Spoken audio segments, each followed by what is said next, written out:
Hi everybody, this is Karan Rao, a language trainer in Suraj School. Suraj School welcomes you. First of all, I would like to thank Suraj Group of Institutions for giving me a chance to interact with you all wonderful students.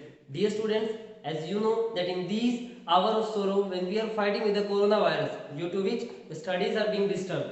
So the Suraj School started online classes for you for last few days so that there is no harm to your studies. So keeping in mind that Suraj has done already a lot of things for you, it makes it special. That's why we feel proud to be the part of Suraj School. So now today I'm going to teach you about the phrasal verbs. So let's get started. So the first phrasal verb that I wrote on the board is impose. So what is the meaning of impose? First of all we have to understand this. So the meaning of impose it is thopna.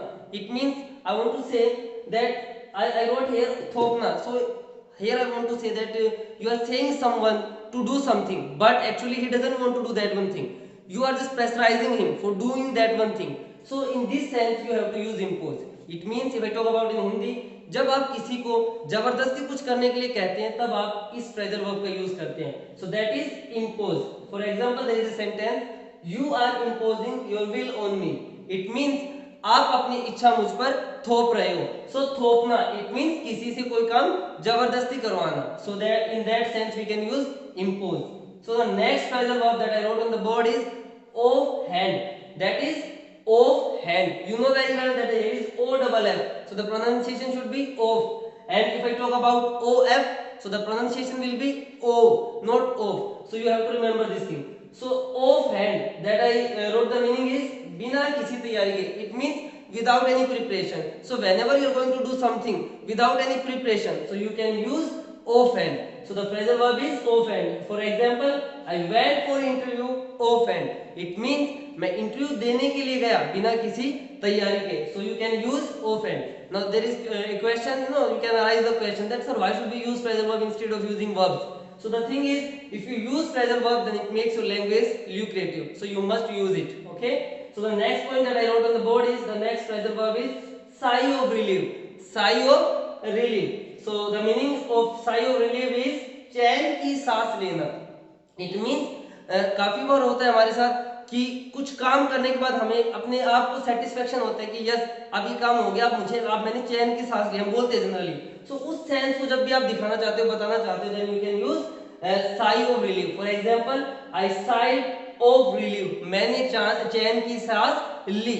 So in this way you can use it. So the next phrasal verb is fond of. Here you have to remember it. That is of, not of. So fond of. Fond of it gives the sense of शौकीन होना. It means किसी चीज के आप बड़े ही शौकीन हो. जैसे फॉर एग्जाम्पल मैं आपको बताता हूँ कि अगर मैं अपनी बात बताऊं तो मुझे सुबह उठकर चाय पीने का बड़ा शौक है. सो मैं शौकीन हूँ उस चीज का. सो कह सकते हैं fond of, वहां पे हम यूज कर सकते हैं. So for example I am fond of T. अब मैंने डायरेक्ट नाउन यूज किया. अगर मैं वर्ब यूज करूंगा तो of के बाद मुझे क्या यूज करनी है, वर्ब के साथ ing आएगा.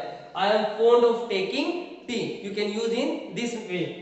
So the next phrasal verb that I want to discuss with you, that is remind. Remind it means याद दिलाना.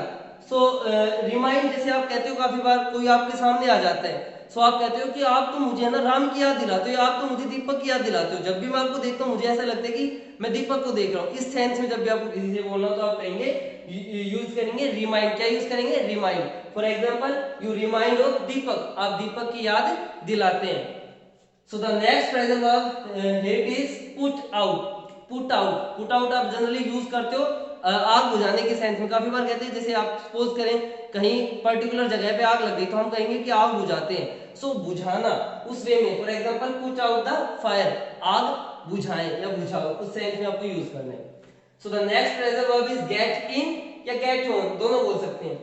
गेट इन या गेट ऑन कब यूज करते हैं, whenever you are talking about to board in any vehicle. किसी vehicle में साधन में चढ़ने की जब भी सेंस आती है, जाने की बात आती है, तो आप क्या यूज करेंगे, गेट इन या फिर get on.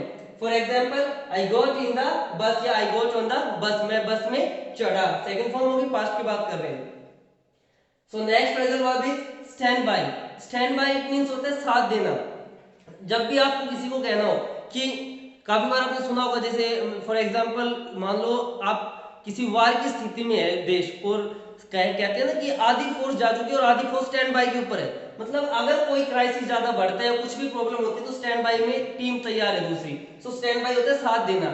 So for example I always stand by you, मैं हमेशा आपके साथ खड़ा हूं। इट मीन चाहे कुछ भी हो जाए, कैसी भी प्रॉब्लम हो, you can you always find me there, आप मुझे हमेशा वहां पाओगे, you will always find me there. So the sentence is I always stand by you, मैं हमेशा आपके साथ खड़ा हूं। So the next phrasal verb is pass away.